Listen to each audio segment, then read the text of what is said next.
Hello everyone, स्वागत है आप सभी का एक और नई वीडियो के अंदर। और आज मैं आप लोगों के लिए लेकर आ चुका हूँ चेनसॉ मैन का एपिसोड नंबर 26।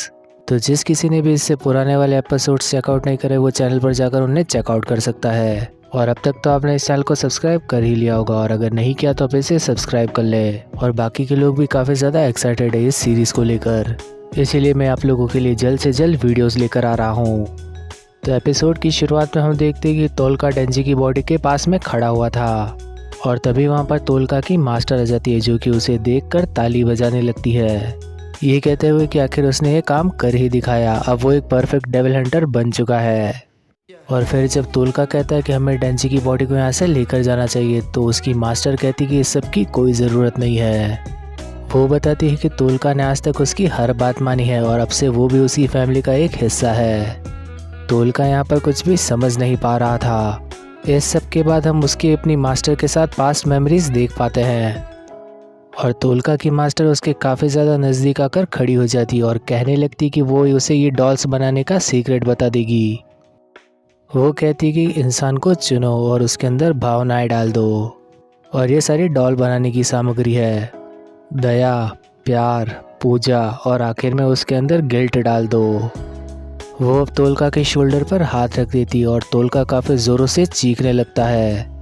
हमें तोलका और सेंटा को आसपास में दिखाया जाता है, और उन दोनों के ही एक्सप्रेशन सेम दिख रहे थे। आखिर में सेंटा भी स्टोर के अंदर पहुंच जाता है। फिर हमें दिखाया जाता है कि आकी को भी होश आ चुका था, और हम देखते हैं कि कौनसी ने योशिदा को भी उसी जगह से बाहर फेंक दिया था। लेकिन योशिदा अपने ऑक्टोपस की मदद से बच जाता है, और इस बार तो वहाँ पर कोबिनी की कार भी नहीं थी। कॉन्गसी कहने लगती है कि अब उसका मुकाबला करने के लिए कौन आ रहा है, और सभी यहाँ पर उससे लड़ने को तैयार हो जाते हैं। और उसी वक्त आकी को यहाँ पर फ्यूचर दिखने लगता है, और हम यहाँ पर तोलका, सेंटा और उसकी मास्टर को एक साथ देख पाते हैं। हमें बताया जाता है कि तोलका और सेंटा उसी बिल्डिंग के अंदर थे, और उसकी मास्टर बाहर खड़े होकर अपने ग्रैंडपा को बाय कर रही थी, और उसका ग्रैंडपा और कोई नहीं बल्कि सेंटा खुद था। और यहाँ पर हम सेंटा को भी देख पाते हैं जो कि बाय बाय कर रहा था, लेकिन इसी सब के चलते उसके हाथ भी पैने हो जाते हैं, और वो खुद ही को स्टैप कर देता है।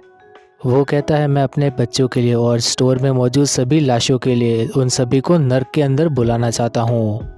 हमें सेंटा के 4 बच्चे दिखाए जाते हैं जो कि आराम से बैठकर खाना खा रहे थे, लेकिन उनमें से 3 डेविल के द्वारा ले लिए जाते हैं। और इस सब के साथ ही सेंटा भी यहाँ पर मारा जाता है, और इस सब का जिक्र सेंटा ने कुछ समय पहले ही कर लिया था, जहाँ पर वो कह रहा था कि उसे 4 बच्चे चाहिए और उसे 3 को डेविल को देना पड़ेगा। अब अचानक से पूरे स्टोर के अंदर अंधेरा छा जाता है, और कोई भी समझ नहीं पा रहा था कि आखिर हो क्या रहा है। स्टोर के बाहर अचानक से एक बड़ा सा हाथ आ जाता है। किशी भी, योशिदा और एल्डो ये सब देखकर हैरान रह चुके थे, और बाहर बैठकर तोलका की मास्टर बता रही थी कि तुम्हारी यात्रा अच्छी हो तोलका।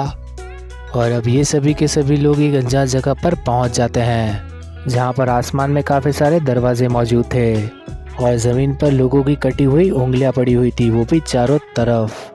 किसी को कुछ समझ नहीं आ रहा था, और वो एक दूसरे को ही देखने लगते हैं। हम देखते हैं कि डेंजी अभी भी ज़मीन पर ही पड़ा हुआ था। आखिर डेंजी के पास में आकर उसकी रस्सी खींच देता है, और यहाँ पर डेंजी की छोटी सी चेनसॉ बाहर निकल जाती है।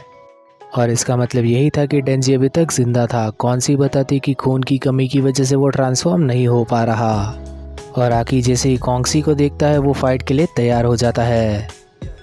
कॉन्गसी कहती है कि उसकी फील्ड के साथ कुछ गलत हो रहा है, इसीलिए वो थोड़ी देर के लिए सौदा करना चाहती है।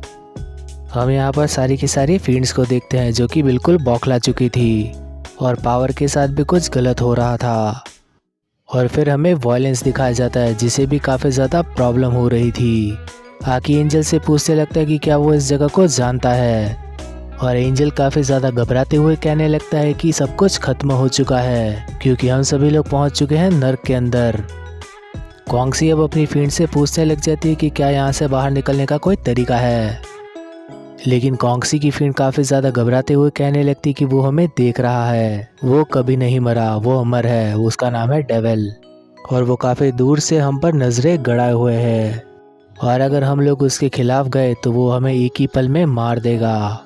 लेकिन इतना सब कुछ सुनने के बाद भी कॉन्गसी अपनी फील्ड्स को शांत करने लगता है, लेकिन तभी उसकी एक फील्ड काफ़ी ज़ोरों से चीखने लगती है और कहने लगती है कि वो यहाँ पर आ चुका है, और वो और कोई नहीं बल्कि है डार्कनेस डेविल। और ये डार्कनेस डेविल कौन है हमें पता चलेगा नेक्स्ट एपिसोड के अंदर। तो चैनल को सब्सक्राइब करके इसकी नोटिफिकेशन बेल ऑन कर लेना ताकि वीडियो आपसे मिस ना हो, और वीडियो को लाइक करके इसे अपने किसी फ्रेंड के साथ शेयर कर देना ताकि मुझे वीडियो बनाने की मोटिवेशन मिलती रहे। तो अब मिलेंगे नेक्स्ट एपिसोड में, तब तक के लिए बाय।